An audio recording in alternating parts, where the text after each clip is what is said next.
আজকের খুতবায় মূলত আমি সূরা আল ইনফিতারের ৬ নম্বর আয়াত নিয়ে কথা বলতে চাই।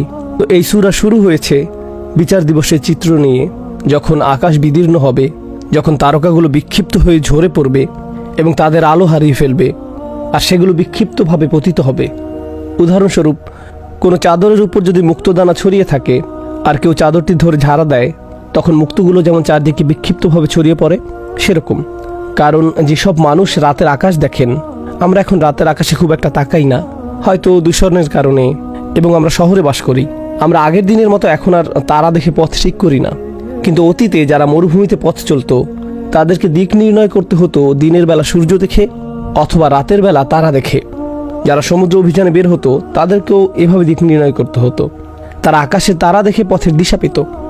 আল্লাহ কোরআনেও এই ব্যাপারটা নিয়ে কথা বলেছেন যে তারকামণ্ডলী হলো মানুষের নেভিগেশন সিস্টেম। বর্তমানেও যদি পাইলটদের নেভিগেশন সিস্টেম নষ্ট হয়ে যায়, তাদেরকে এখনও তারকা দেখে পথ নির্ণয় করতে হয়। আপনি নেভিগেশনের জন্য তারকার উপর নির্ভর করতে পারেন, কারণ তারকাগুলো একটা নির্দিষ্ট জায়গায় থাকে। ঠিক যেমন সূর্যকেও আমরা একই দিকে উদিত হতে এবং একই দিকে অস্ত যেতে দেখি। পূর্ব দিক থেকে এর উদিত হওয়া স্থায়ী। সূর্যের উদিত হওয়ার দিকে তাকিয়ে আপনি কখনো বলবেন না এটা কি উত্তর দিক নাকি দক্ষিণ দিক, কারণ দিকগুলো স্থিরকৃত। তাহলে দিক নির্ণয়ের জ্ঞান আমরা মূলত আকাশ থেকে পাই। আর সেই দিন গোটা আকাশটাকে বিদীর্ণ করে দেয়া হবে। আর পৃথিবীর কথা কি বলবেন? তারকাগুলো যেগুলোকে নির্দিষ্ট জায়গায় দেখা যেত, সেদিন দেখা যাবে এগুলো বিক্ষিপ্ত হয়ে ঝরে পড়ছে। ওয়া ইযাল কাওয়াকিবু ইনতাসারাত, যখন নক্ষত্রগুলো ঝরে পড়বে। এরপর সেদিন সাগর সমূহ বিস্ফোরিত হবে। ফুজ্জিরাত, যখন মহাসাগরগুলোকে বিস্ফোরিত করা হবে। আমরা সুনামি বা এমন দুর্যোগের কথা জানি, কিন্তু এই বর্ণনাটা আসলে ফুটন্ত পানির বর্ণনার সাথে বেশি মানানসই, যেখানে তীব্র তাপে পানি ফুটছে আর পাতিল থেকে উপচে পড়ছে। ওয়া ইযাল কুবুরু বু'সিরাত, বা'সারা আসলে খুব ইন্টারেস্টিং একটা শব্দ। বা'সা এবং আসারা, এই শব্দ দুইটা মিলে এসেছে বা'সারা। আর যখন কবরগুলো উন্মোচিত হবে, যেমন একটা বড় ব্যাগ ভর্তি বাচ্চাদের খেলনার কথা ধরুন, অনেকগুলো লেগোর টুকরো ব্যাগের ভিতর হাত ঢুকিয়ে নির্দিষ্ট একটি লেগো খুঁজতে লাগলেন। খুঁজতে গিয়ে সবগুলো ওলটপালট করে ফেলেছেন। অনেক সময় মানুষের অগোছালো ব্যাগ থাকে বা অগোছালো পার্স থাকে। আমার ফোনটা আমি কোথায় রাখলাম, চাবি কোথায় রাখলাম, আর সে ব্যাগের ভিতরে তন্ন তন্ন করে খুঁজতে লাগলো। ভেতরটা দেখতে পাচ্ছে না, হাত ঢুকিয়ে সব ওলটপালট করে খুঁজতে লাগলো। এই কাজ করতে গিয়ে ব্যাগের ভিতরে সব কিছু সে ওলটপালট করে ফেললো। এর নাম মুবাআসার। সুতরাং যখন কবরগুলোতে এভাবে তন্ন তন্ন করে খোঁজা হবে, এর ভেতর থেকে মানুষগুলোকে টেনে হিঁচড়ে তুলে আনার জন্য, এটা হলো ইযাল কুবুরু বু'সিরাত, যে বিশৃঙ্খল অবস্থা কবরে সংঘটিত হবে। সবচেয়ে শান্ত কোনো জায়গার কথা যদি চিন্তা করেন, যেখানে মানুষটিকে কোনো কিছু দ্বারা আর কোনোভাবেই ডিস্টার্ব করা হচ্ছে না, তা হলো মানুষের কবর। সেই জায়গাটা তো আর নড়াচড়া বা হাঙ্গামার জায়গা নয়। সেই দিন এই শান্ত জায়গাটাই চূড়ান্ত হাঙ্গামার জায়গায় পরিণত হবে। ওয়া ইযাল কুবুরু বু'সিরাত। এমন অবস্থা যখন চলতে থাকবে, কল্পনা করুন একজন মানুষকে মাত্র তার কবর থেকে টেনে হিঁচড়ে তোলা হলো। কেউ যদি আপনাকে হঠাৎ ঘুম থেকে জাগিয়ে তোলে, তাড়াহুড়া করে জাগিয়ে তোলে, সে মুহূর্তে আপনার মাথায় প্রথম যে চিন্তাটি আসে, কিছু ঘটেছে, কেন জাগালে, বা আপনার মাথায় তখন কিছুই কাজ করে না। আপনি সম্পূর্ণ ভেবাচাকা খেয়ে আছেন। কিয়ামতের দিন জেগে ওঠার পর সবকিছুই দুঃস্বপ্ন মনে হবে। আকাশ বিদীর্ণ হয়ে আছে, সমুদ্র বিস্ফোরিত হচ্ছে, আপনি মাত্র জেগে উঠলেন আপনার কবর থেকে হাজার হাজার বছর ঘুমানোর পর। সে সময় আপনি কি চিন্তা করবেন? চারপাশের ঘটে যাওয়া সবকিছু বুঝতে গিয়ে চিন্তার গতি স্তব্ধ হয়ে যাবে। আল্লাহ সেই মুহূর্তের একটি চিন্তার কথা উল্লেখ করেছেন আপনার আমার জন্য, যে চিন্তা আমাদের সম্পূর্ণ অভিভূত করে ফেলবে। আর সেই চিন্তাটি হলো আলিমাত নাফসুম মা কদ্দামাত ওয়া আখারাত। তখন প্রত্যেকে জেনে নিবে সে কি আগে পাঠিয়েছিল আর কি পেছনে ছেড়ে এসেছিল। আরবি ভাষার ছাত্রছাত্রীরা জানেন তাকদিম এবং তাখির, মুকদ্দাম এবং মুআখার। তাদের জীবনে তারা কোন বিষয়টাকে মুকদ্দাম বানিয়েছিল এবং কোন বিষয়টাকে মুআখার বানিয়েছিল, কোন ব্যাপারটাকে তারা সামনে রেখেছিল এবং কোন ব্যাপারটাকে তারা পেছনে রেখেছিল। সাধারণ ইংরেজিতে বললে কোন ব্যাপারটাকে তারা প্রায়োরিটি দিয়েছিল এবং কোন ব্যাপারটাকে তারা পিছনে ফেলে রেখেছিল।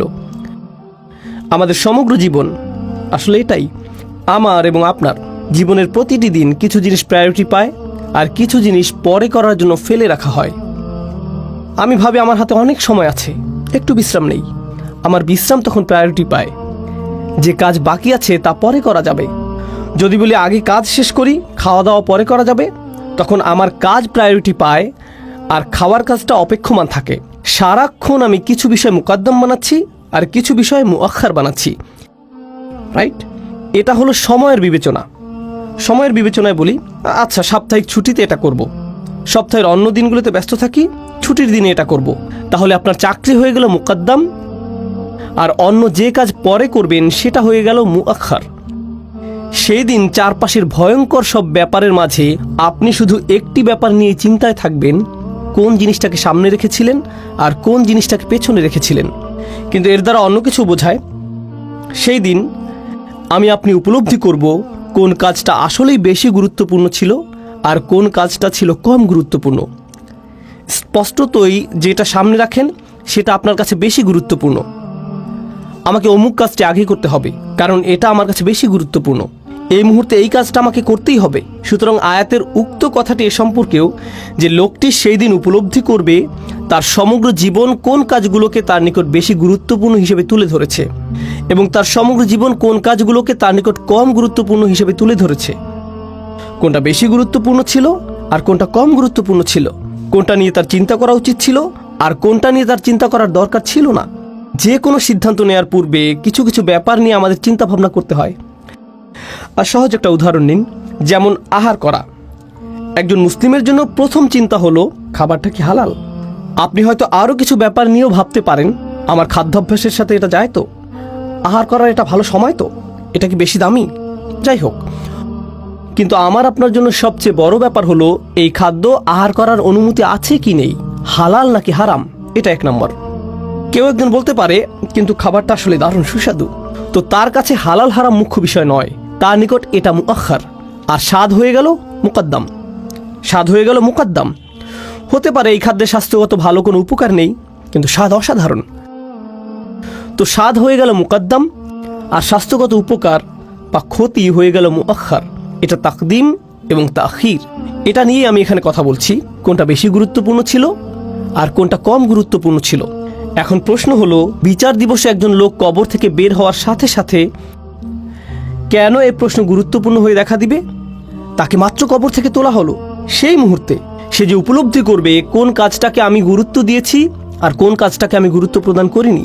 এই আয়াতের মাধ্যমে আল্লাহ আমাকে আপনাকে বলছেন, আমাদের জীবনে এমন অসংখ্য মুহূর্ত এসেছিল যখন আমার আল্লাহকে গুরুত্ব দেওয়ার কথা ছিল, অন্য কাউকে নয়, আমার নিজেকে নয়, আমার অনুভূতিকে নয়, আমার লোভকে নয়, অন্য একজনের অনুভূতিকে নয়, অন্য একজনের মতামতকে নয়, আমার চাহিদাকে না, তাদের চাহিদাকে নয়, আল্লাহ যেটা চান সেটা।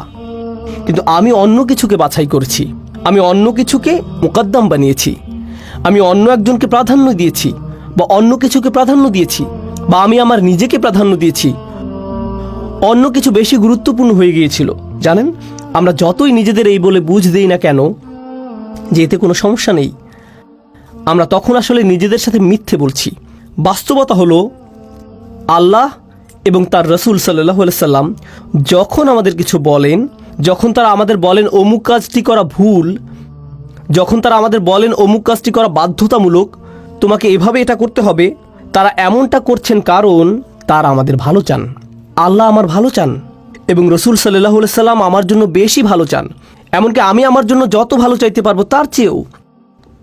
রসুল সাল্লাল্লাহু আলাইহি সাল্লাম নিজেকে এমন একজন হিসেবে বর্ণনা করতেন যিনি, জানেন তো, পতঙ্গ পোকামাকড় বাতি দেখলে কি করে, তারা তার উপর ঝাঁপিয়ে পড়ে, তারা আগুনে ঝাঁপিয়ে পড়ে, আর আপনি তাদেরকে হাত নেড়ে তাড়িয়ে দিতে চান, রাইট? এখন তো বাজারে মশা ধরার লাইটও পাওয়া যায়, প্রতিবার কোনো মশা এতে উড়ে এসে পড়লো খটাস করে আপনি শব্দ শুনতে পান, রাইট? আমাদের রসুল সাল্লাল্লাহু আলাইহি সাল্লাম এরকম একটি উপমা দিয়েছেন, আর আমাদের যখন তাড়িয়ে দেওয়ার চেষ্টা করা হয় তখন আমরা বলি, আপনি কেন আমাকে কিছুই করতে দেন না, আমার জীবনটা কেন এত কঠিন করে তুলছেন, এত কঠিন কেন, আপনি আমাকে কেন পড়তে দেন না। আমাদের নিজেদের কাছে যেটাকে বেশি গুরুত্বপূর্ণ মনে হয় সেটা নিয়ে আমরা এতটাই বিভ্রান্ত। আর সেই দিন যখন সব কিছু উলটপালট হয়ে যাবে, আকাশ উলটপালট হয়ে যাবে, কবর উলটপালট হয়ে যাবে, সমুদ্র উলটপালট হয়ে যাবে, সেই মুহূর্তে শুধু একটি জিনিস ঠিক থাকবে, আর তা হলো আমাদের চিন্তা। এখন সব কিছু সঠিক নিয়মে আছে কিন্তু আমাদের চিন্তা ভাবনা উল্টো হয়ে গেছে। আর বিচারের দিন সব কিছু উল্টে যাবে কিন্তু আমাদের চিন্তা সঠিকভাবে পুনর্বিন্যাস লাভ করবে। এখন আমি জানি কোনটাকে আসলে বেশি গুরুত্ব দেওয়া উচিত ছিল আর কোনটাকে ফেলে রেখেছিলাম।